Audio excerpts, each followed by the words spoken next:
Hi friends, నా పేరు Surendra. Welcome back to my channel. Promo చూశారు కదండి. ప్రోమోలో అందరి వేళ్ళు, అందరి టార్గెట్ సోనియా అయింది. ఎందుకు మాట్లాడుకుందాం. దానికంటే ముందు వీడియోస్ నచ్చుతుంటే లైక్ చేయండి. కొత్త వాళ్ళు ఎవరైనా చూస్తుంటే please subscribe my channel. Me like వీడియోస్ని కొంచెం ముందుకు తీసుకెళ్తాయి అనమాట. నబీల్ మాత్రం అసలు చాలా సింగిల్ లైనర్తోనే అసలు మస్తు డైలాగ్ చెప్పినట్టు అనిపించింది నాకు సోనియాకి జరిగిన దీంట్లో. ప్రోమో స్టార్టింగ్లో నబీల్ ఏమంటాడంటే, గుడ్లు మీరు గడ్డి కింద దాచిపెట్టినవన్నీ గడ్డి పైన పెట్టండి అని చెప్తాడు. దీని వెనకాల రీజన్ ఏంటంటే, ఇటువంటి గేమ్స్‌లో బిగ్ బాస్ కూడా ఏం చెప్తా అంటే, సేవ్ చేసుకోవచ్చు, అన్నీ చేసుకోవచ్చు. కానీ మీరు తీసుకున్నయి ఎప్పుడు కనపడేటట్టు ఉండాలి అంటాడు. లాస్ట్ సీజన్‌లో గాని ఇప్పుడైనా. అంటే నువ్వు దొంగతనం చెయ్యి, ఏదైనా చెయ్యి. బట్ మీరు తీసుకున్నవి కనపడాలి. అక్కడ బయట కనపడాలన్నట్టు అంటాడు కాబట్టి, ఇక్కడ గూడా మీ దగ్గరే ఉన్న అవి గడ్డి కింద పెడితే కనపడవు కదా ఎవరికీ దాచుకున్నట్టు. అందుకని గడ్డి పైన పెట్టండి అన్నట్టు అంటాడు. సోనియా, చదువయ్యా నువ్వు రూలు. అక్కడ కనపడాలి అని ఉంది. దాచిపెట్టుకోకూడదు అని లేదు అంట. ఇది కాంట్రడిక్టరీ కదా! ఇప్పుడు సోనియా అన్న ఈ 2 స్టేట్మెంట్స్‌ని కంబైన్డ్‌గా థింక్ చేయండి. అక్కడ కనపడాలి అని ఉంది. గుడ్లు కనపడాలి అని ఉంది. దాచిపెట్టకూడదు అని లేదు అంది. దాచిపెడితే గుడ్లు కనపడవు గదా! దాచిపెట్టమంటే ఏంటి? దాచిపెడితే గుడ్లు కనపడవుగా. అందరికి కనపడేటట్టంటే అందరికి కనపడాలి గదా! అందరికి కనపడాలి. వాళ్ళేమన్నా తీసుకునేటప్పుడు నువ్వు డిపెండ్ చేసుకోవాలి. అది గేమ్. నువ్వెక్కడో కిచెన్‌లో నేను ఆ పైన దాచిపెడతాను, కింద గడ్డి కింద దాచిపెడతాను, ఇంకో కింద దాచిపెడతానంటే అది గేమ్ ఎలా అయిద్ది? ఇంకెవరికి కనపడవు గదా! అవి. అది. కనపడేటట్టంటేనే అవి అందరికి కనపడాలి గదా! అన్న పాయింట్ అనమాట. దానికోసమే గడ్డి పైన పెట్టమన్నాను. నబీల్‌ది అసలు తప్పే లేదు. దట్టు సోనియా ఇచ్చిన ఆన్సర్ కూడా కొంచెం యారగెంట్‌తో కూడిన ఆన్సర్ అన్నట్టు అనిపించింది. ఆ తర్వాత నబీల్ అంటాడు, బెదిరియొద్దు. నువ్వు బెదిరించినట్టు మాట్లాడితే బాగోదు. మంచిగా ఆడు. ఓకేనా? మంచిగా ఆడు అన్నట్టు అంటాడనమాట. అక్కడ అందరూ కింద నుంచి ఎగ్స్ కోసం వెయిట్ చేస్తుంటారు. ఎగ్స్ లోపల నుంచి వస్తాయి కదా! ట్విస్ట్ ఏంటంటే ఆయన ఈసారి పైనుంచి ఏస్తాడు ఎగ్స్. పైనుంచి ఏయంగానే అందరూ తెచ్చుకుంటా ఉంటారు. అది చూపించాడు.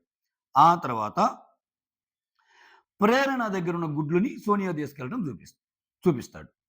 వెంటనే సోనియా దగ్గరున్న గుడ్లని ఎస్పీ తీసుకొచ్చి, మీరు తొండాడితే మేము ఆడమా? మీరు రూల్ బ్రేక్ చేసినప్పుడు మేము రూల్ బ్రేక్ చేస్తే తప్పేముంది అన్నట్టు అంటది. నిజంగా ఒంటి చేత్తో వీళ్ళిద్దరూ లాక్కొస్తున్నారబ్బా ఈ గేమ్‌ని. సీరియస్‌లీ. ఆ అబ్బాయి పక్కకెళ్ళిపోయాడు నిజంగా. ఆయనేదో ఉంటే ఇన్‌పుట్స్ పక్కనోళ్ళకి ఇస్తున్నాడు తప్పితే, మరి ఆ టీమ్‌లో నిఖిల్, సోనియా, పృథ్వీ వీళ్ళందరూ తెలిసినోళ్ళు అవ్వటం మూలన అలా చేస్తున్నాడా? సాయంత్రానికి మళ్ళా ముచ్చట్లు పెట్టుకునే ఫ్రెండ్‌షిప్ గదా వాళ్ళది.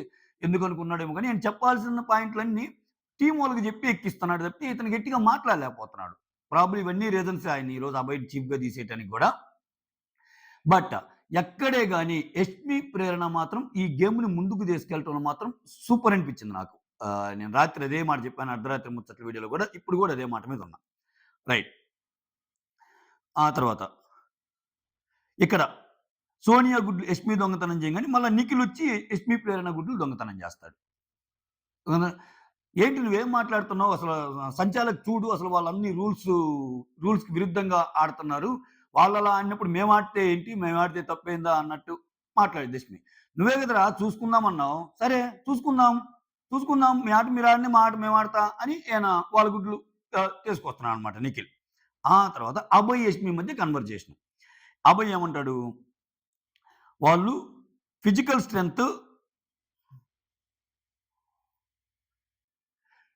స్ట్రెంత్ వచ్చి వాళ్ళే స్టార్ట్ చేశారు. యష్మి తోటి నిఖిల్ టీమ్ గురించి చెప్తుంటారు. నిఖిల్ సౌమ్య గురించి.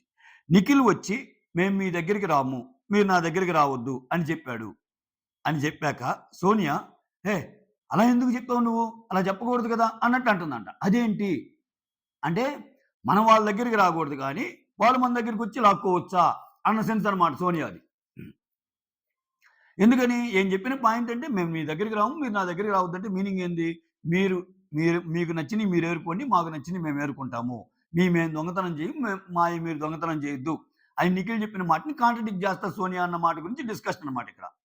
ఆ తర్వాత ఇక్కడ చూస్తే ప్రేరణ, పృథ్వీ కూడా అదే మాట్లాడుకుంటుంటారు. ప్రేరణ చెప్తది పృథ్వీతోటి. అదేందిరా మనం ముందు అనుకున్నాం గదా! మీరు దొంగతనం చేయొద్దు. మా గుడ్లు మేము దొంగతనం చేయమన్నట్టు మాట్లాడుకున్నాం గదా! కానీ ఆ అమ్మాయి రూల్‌ని వయలేట్ చేసి ఇక్కడ అన్నీ పట్టుకొని వెళ్ళిపోతున్నాం మా గుడ్లు. అంటే సోనియా, యష్మి, ప్రేరణ గుడ్లు తీసుకెళ్తాయి కదా! అక్కడి నుంచి అసలు స్టార్ట్ అయింది గొడవ అన్నట్టు చెప్తాదనమాట. ఎవరు? ప్రేరణ పృథ్వీతో. పృథ్వీ యాక్చువల్‌గా అటు సైడ్ మనిషి గదా! కొంచెం అగ్రెసివ్‌గా ఉంటాడు యాక్చువల్‌గా. అవును మాది. నువ్వేం చెప్పడానికి అన్నట్టు అంటాడు యాక్చువల్‌గా. ఆయన కొంచెం ఏదో వింటున్నాడు మాట. ప్రేరణ మాట వింటున్నాడు. ప్రేరణ అపోజిట్ టీమ్ అయినా గాని అట్‌లీస్ట్ వినటానికి ట్రై చేస్తున్నాడు. Which is very good thing actually. ఏంటి అది మా స్ట్రాటజీ. మా స్ట్రాటజీ మేము గెలవడానికి ఏదేం చేసుకుంటాం అని అనలా. అవునారా? అవునా? ఓకే. ఓకే. అని ఆలకిస్తున్నాడు. సో, అసలే ఆహ్, సేమ్ మొన్న సోనియా "నువ్వేంట్రా నాకు చెప్పేదని" గేమ్‌లో ఉంది గదా! గేమ్‌లో అంది గదా! అది కొంచెం ఆ పెయిన్ ఉంది గదా! ఆయనకింకా ఎంత గెలిసినా. సో, అటువంటప్పుడు వీళ్ళు చెప్పేయన్నీ గూడా ఆలకిస్తే ఆమేంటి కొంచెం తేడాగా ఆడుతుందన్న ఒపీనియన్ పృథ్వీకి గూడా రావచ్చు. దీనివల్ల పృథ్వీకి, సోనియాకి గూడా గొడవ పడొచ్చు. చూద్దాం ఏం జరిగిద్దో. ఆ తర్వాత నబీలొచ్చి సీతతో కన్వర్జేషన్ అన్నమాట. ఏండి ఆమేమన్నా డానా? ఆమేమన్నా బిగ్ బాస్‌నా? ఓకేనా?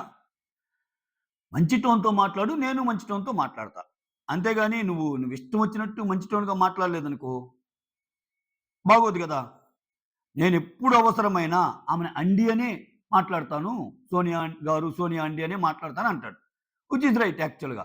నబీల్ మరీ పదాలు జారి ఒకరిననే మెంటాలిటీ అయితే కాదాయనది. రెస్పెక్ట్ ఇచ్చే మాట్లాడతాడు. ఇది ప్రోమో. సో, దీన్ని బట్టి ఓవరాల్‌గా ఇక్కడ సోనియా అంటే అక్కడ ఉన్న రూల్స్ వేరు. ఈమె ఓన్ రూల్స్. ఈమె చెప్తది రూల్స్. అక్కడ బిగ్ బాస్ రూల్స్ ఇచ్చినప్పుడు మనం రూల్స్ నీ ఓన్ రూల్స్ ఎందుకని ఒకసారి సేతనంటది. ఇప్పుడు ఏమో ఆమె కూడా నీలాగనే సంచాలకుగా ఇంకొంచెం ఎంగేజ్ చేయొచ్చు గేమ్‌ని అనుకోవచ్చుగా. అసలు మోర్ ఓవర్ ఇక్కడేమో సంచాలక్ గూడా గాదు. మెంబరు.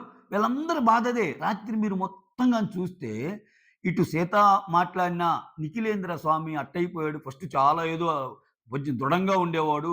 స్టబర్న్ ఉండేవాడు. డెసిషన్ మేకింగ్‌లో స్ట్రాంగ్ ఉండేవాడు. మొత్తం చప్పగారిపోయాడు, నీరు గారిపోయాడు. మొత్తం ఆ అమ్మాయి చెప్పినట్టు వింటున్నాడు అన్న సెన్స్‌లో మాట్లాడుకుంటారు సోనియా గురించి. ఓకేనా? అట్ ద సేమ్ టైమ్ వీళ్ళు గూడా ప్రేరణ, యష్మి మాట్లాడుకునేటప్పుడు కూడా అదే మాటలు మాట్లాడుకుంటారు. ఏంది వాడు గేము, అసల వాడి గేమ్ ఎటు పోతుందో ఏంటో అన్నట్టు. సరే ఆయనదొక స్ట్రాటజీ, ఆయనదొక ఇది. విచిత్రం ఏందంటే వాళ్ళ గ్రూప్‌లో ఉన్న అభయ్ గూడా ఇప్పుడు యష్మితో చెప్పటం. అదేందిరా ఫస్ట్ నిఖిల్ అలా అని వెంటనే మళ్ళా సోనియా చెప్పంగానే ఎళ్ళిపోయాడని. అయితే వీళ్ళ మాటల్లో యష్మి, ప్రేరణ డిస్కషన్‌ని మనం బిలీవ్ చేయొచ్చు. ఎప్పుడైనా నోరు తెరిచి అడుగుతారు. ఈవెన్ సీతతో చెప్పిందెవరు?